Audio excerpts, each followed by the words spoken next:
Hey my loves, I'm Ellie Frost and I'm a coach, healer and strategist for visionaries who live their most abundant and purposeful lives. And this video is about when you want to quit, don't, right?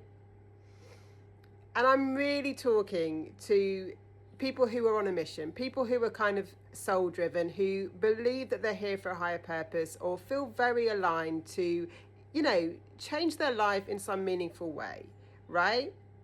Because obviously some things maybe you should quit while you're ahead, but for most people that I work with and coach, they're on a very kind of soul aligned journey.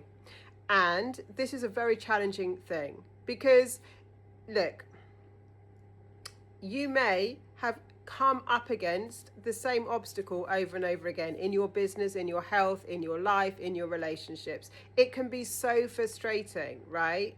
And that point where you want to quit, you might, I'm not even talking to the people who have got to this point the first time. Maybe you've had a plateau, right? Maybe you've gone for a go and just had a plateau and nothing's changed or things have maybe regressed. It's easy not to quit when it's like the first or second time that you've been through that. But when you've been through it over and over again, right? And now you're at a point where you could literally feel like you want to quit and maybe this is just it for you. I am suggesting that you don't. I'm suggesting that you don't. The most frustrating part of any kind of growth is what will happen is you will get breakthroughs and you will get progress and you will see a trajectory of how things could be, and that may all go away, right? And you may be dragged under and things won't be working. And what I see most people do online, and especially if they're not working with someone like me, is they'll go and try old things again and they'll get even more frustrated because what used to work may not be working in the same way, and that will confirm the fact that they should just give up, right? And as entrepreneurs, and even not as an entrepreneur, as anyone trying to achieve something, what we want to understand is that we have to pivot, we have to stay open, and we want to keep getting kind of engaged with the bigger picture, right? It wasn't about one strategy. It wasn't even about a business being a certain way. It wasn't about that diet if you're trying to lose weight. It was about an overall bigger picture, right? Feeling better, doing better, making more money, impacting more people. It was about a bigger goal. So you've got to reconnect to the big picture, right? To get you out of the kind of stress. And when things don't seem like they're working, or they may not seem like they're working for the 100th time, we'll do our panic responses, which, like I say, could be we'll try and do something that worked for us before that we know doesn't work for us anymore in the same way. Maybe the world's moved on. Maybe that marketing strategy doesn't work anymore. Maybe that diet doesn't work for you anymore. Whatever it is.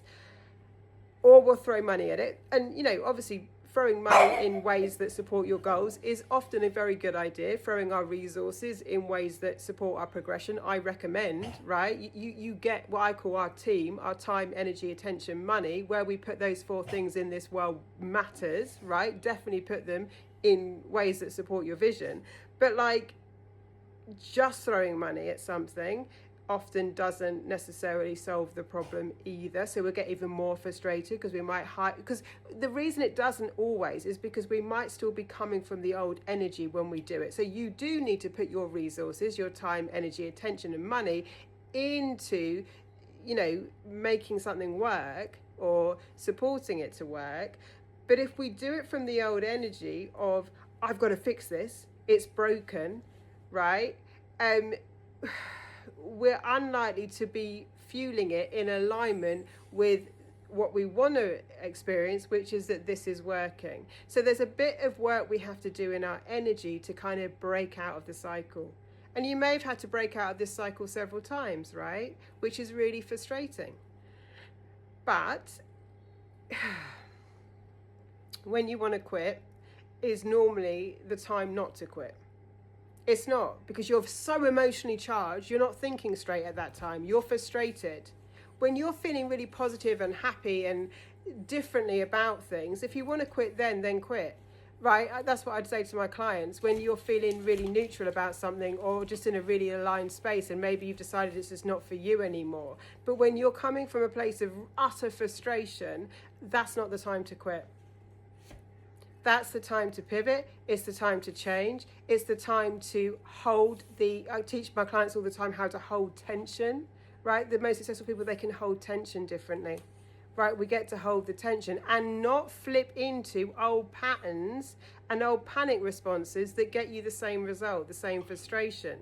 So definitely spend your resources, but when you have reset, definitely, and sometimes when we want to quit, there's a couple of things going on. One, we can't see it's working.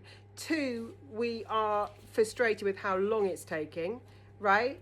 Another one could be, three, we are now realizing the level of which we would have to change, and we're getting like cold feet, like wedding day nerves.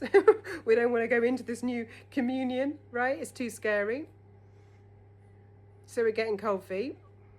I'm going to have to become someone different, my old identity. So I teach people all the time that resistance is the old identity pushing up against the new, right? And stepping into a new identity is required, but it's an identity that's truer to us, that's actually more freeing to us, and that does bring up quite a lot of resistance. But when you're really feeling like you want to quit, most of the time, this is not the time to quit. And I could tell you all the statistics and things, when you hear all the quotes about, I don't know, how long it takes to make a light bulb and blah, blah, blah. But those are really annoying when you're actually in the thick of it and your life's falling apart or feels like it is. And like I teach all the time, you don't need your life to fall apart for a quantum leap. Everything does not have to go wrong for it to come together, right? I don't like the fact that people are teaching that, because we're putting that in consciousness and it's not necessary. But you're going to have to hold the tension. You're going to have to connect to what you truly want on your highest level. And if that's still true for you, it's not the time to quit. Lots of love. I'll speak to you soon.